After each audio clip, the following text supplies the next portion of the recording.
दोस्तों आज मैं डिस्कस करूंगी आप लोगों के साथ LLB first year first semester का सिलेबस, सब्जेक्ट और उसके यूनिट। इसके पहले हमने ओवरऑल पार्ट 1 में डिस्कस कर लिया था, तो चलिए देख लेते हैं।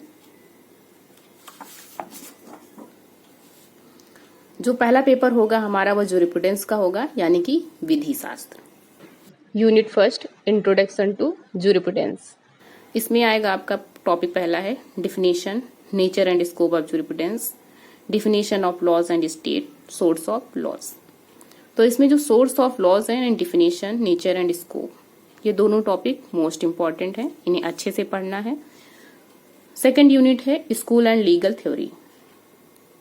इसमें आपका आता है natural law school and legal positivism, historical school, realist school, sociological school, Marxist school and critical legal school.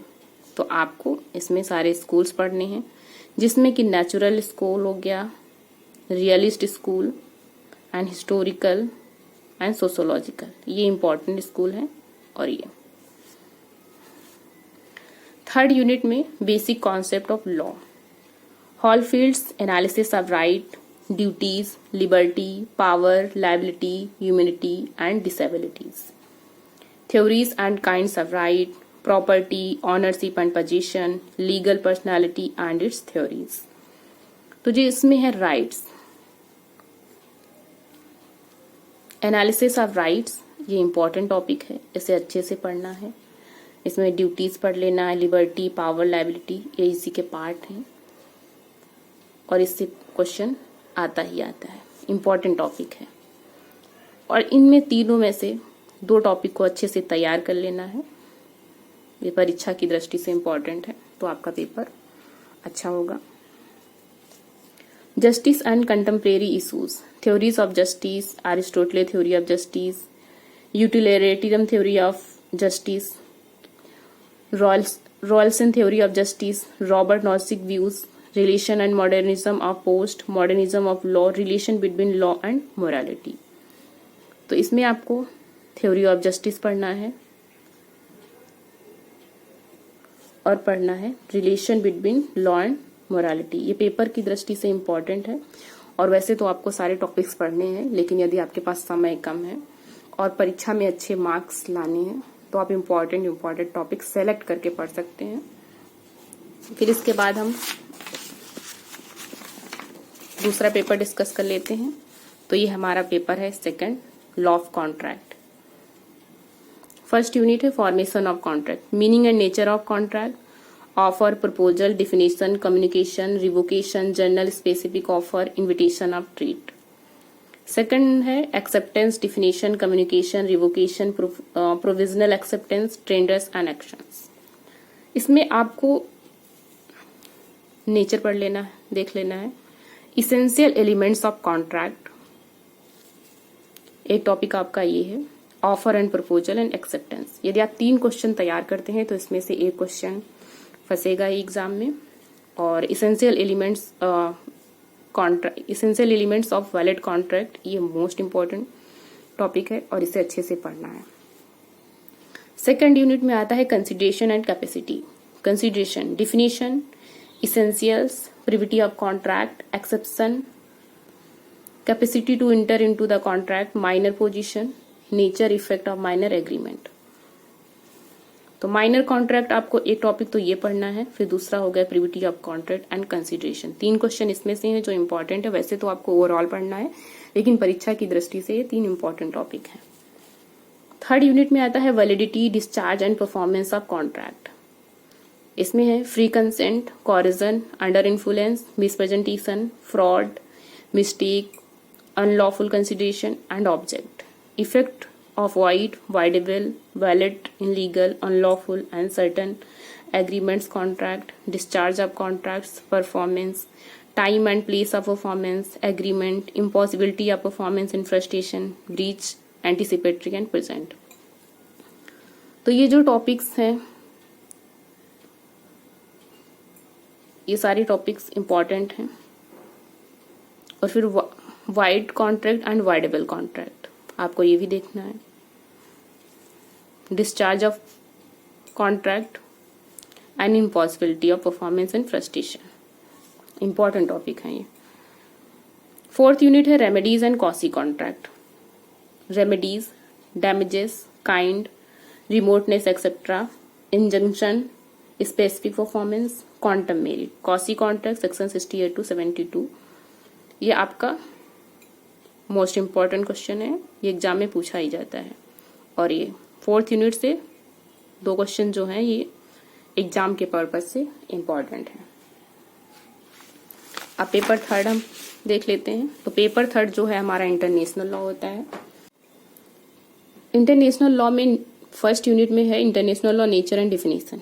तो इसमें है पब्लिक इंटरनेशनल लॉ। इसमें आपको फर्स्ट टॉपिक में जो है public international law, nature, historical development, relationship between international law and international politics. Second में है डिफिनेशन हो जाएगा, फिर सोर्सेस हैं और इसमें रिलेशनशिप है, difference between public international law and municipal law. Fourth में है सब्जेक्ट, फिफ्थ में है subject and public international law, state, individual and international organization, sanctions in the international law. 6 में है। 7 है इन्फोर्समेंट एंड इंटरनेशनल लॉ। फिर है आपका last sovereignty in international law, historical development and recent challenges, sovereignty as responsibility, subsidiary and the impact of globalization. आपको इसमें first अच्छे से तैयार करना है, डेफिनेशन आपको तैयार करनी है अच्छे से, सोर्स पढ़ने हैं और ये 4 टॉपिक जो है आपको अच्छे से तैयार करने हैं। ये एग्जाम के पर्पज से इम्पॉर्टेंट हैं और वैसे आपको तो सारे टॉपिक पढ़ने ही पढ़ने हैं। Succession, intervention and jurisdiction. Recognition, definition of state, recognition, recognition of government, theories of recognition, withdrawal of recognition, retroactive theory, effect of recognition, state succession, definition and kinds of succession, consequences of state succession is succession in respect of international organization, intervention definition, grounds of intervention, intervention by invitation, prohibition on intervention, humanitarian intervention and responsibility to protect. Jurisdiction meaning nature, difference, sovereignty and jurisdiction and state responsibility. तो इसमें से जो है आपको एक succession के topic में आपको रिकग्निशन ऑफ स्टेट पढ़ना है, सेकंड है सक्सेशन है और जुरिडिक्शन है। तो आप इसमें से 2 टॉपिक सेलेक्ट करके पढ़ सकते हैं। इनमें से तीनों में से एक क्वेश्चन तो आएगा ही।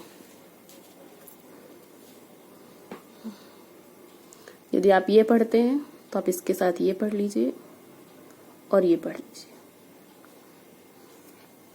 State territory law of sea, state territory concept, modes of acquisition, the principle of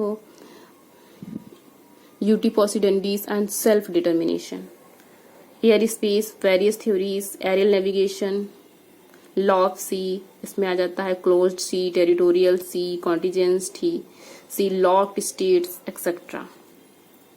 तो ये दोनों टॉपिक आपके इंपॉर्टेंट हैं। फोर्थ यूनिट में आपको पढ़ना है डिप्लोमेटिक एजेंट, ये मोस्ट इंपॉर्टेंट है। Basic principle of international and criminal law and extradition. आपके 3 टॉपिक हैं, इसमें से ये अच्छे से तैयार कर लो और 2 हैं ऐसे पढ़ लो। वैसे तो पढ़ना आपको सारे टॉपिक्स हैं, लेकिन हम परीक्षा की दृष्टि से बता रहे हैं आपको। और अब आपका आता है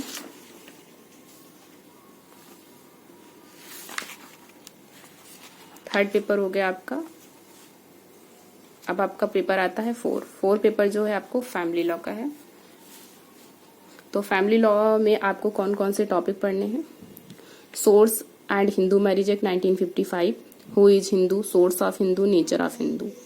Hindu marriage act 1955 section 5 to 23।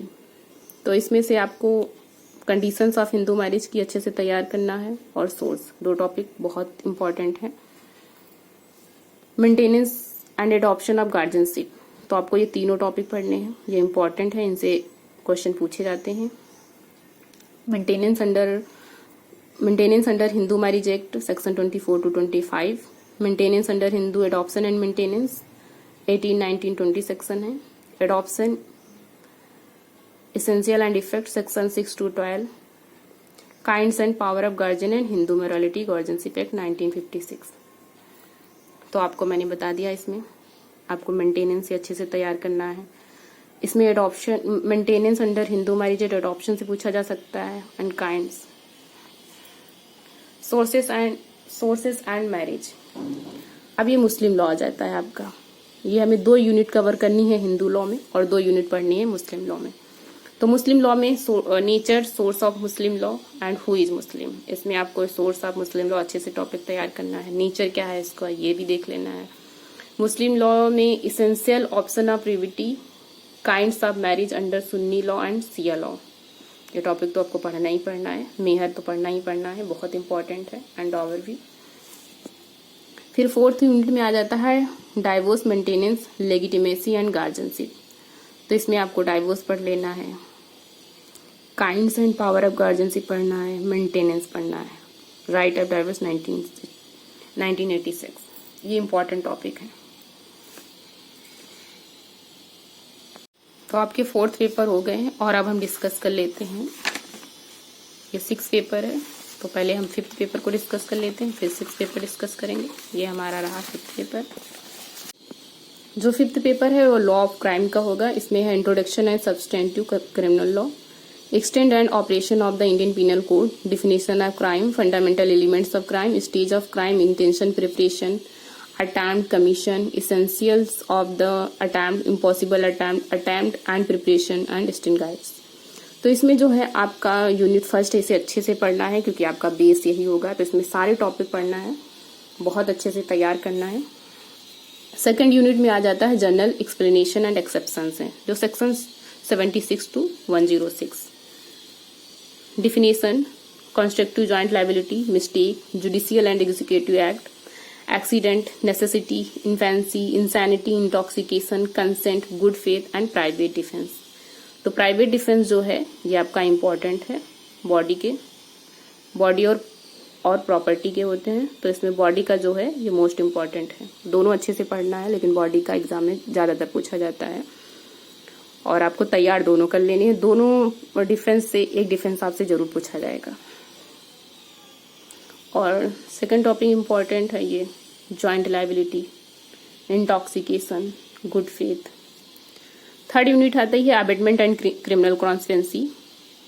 तो अबेटमेंट जो है आपका section 107 to 114 and criminal conspiracy section 120 A and B। उसके बाद 4th यूनिट में आपका पनिशमेंट आ जाता है। इसमें थ्योरीज हैं, deterrent theory, retributive theory, preventive theory, exploratory theory and reformative theory. Punishment under the IPC, fine, life imprisonment, death sentence. आपका ये टॉपिक भी इंपॉर्टेंट है और इसे अच्छे से भी तैयार करना है। और अब मैं डिस्कस कर लेती हूँ आपके साथ पेपर 6। तो पेपर 6 जो है ये कॉन्स्टिट्यूशन का पेपर होता है और इसमें फर्स्ट यूनिट में आपको पढ़ना है definition of classification, source of constitution, constitutional conventions, salient features of Indian constitution, rule of law and separation of power. Source of constitution, salient features of Indian constitution, rule of law, separation of power. First unit से 4 topic अच्छे से तैयार करना है, ये important है। Second unit में पढ़ना है distributive of power between centre and state, legislative power, administrative power and financial power. तीनों पावर्स अच्छे से तैयार करना है। Doctrine and territorial elections, doctrine of harmonious construction, doctrine of pith and substance, doctrine of repugnancy. Third unit में आपको मिलता है constitutional organs, parliament, parliamentary sovereignty, parliamentary privileges, anti defection law, executive power, collective responsibility of cabinet, judiciary jurisdiction of supreme court and high court, independence of judiciary. तो ये और फिर आ जाता है आपका public interest litigation, power of judicial review, doctrine of political questions. इसमें आपके इंपॉर्टेंट टॉपिक हैं parliamentary sovereignty, parliamentary privilege 105 article, judiciary jurisdiction supreme court and high court, executive power.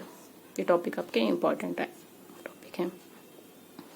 Fourth unit में आपको पढ़ने को मिलता है emergency provision, amendment of constitution, doctrine of basic structure, contractual and tortious liability of state, right of property and freedom of trade and commerce.